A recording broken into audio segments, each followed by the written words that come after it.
যাদের দেশি মুরগি সঠিক নিয়মে ডিম পারে না, অনেক দিন পর পর ডিম পারে, 4 দিন 5 দিন পর পর ডিম পারে।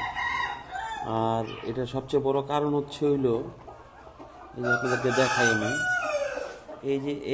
এই যে খাবারের যে গুঁড়োটা আছে, লেয়ার লেয়ার ওয়ান, ঠিক আছে, এই দেখেন এই গুঁড়াগুলো খায় না।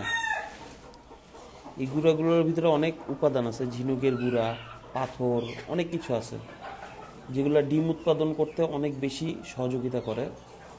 এই কারণে আসলে মুরগি সঠিক নিয়মে ডিম পারে না।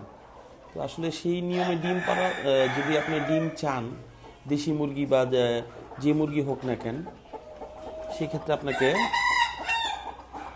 এই দেখেন এই মুরগিটা দেখাই, এদিকে ঠোঁট দেখতেছেন, ঠোঁট কাটা নেই।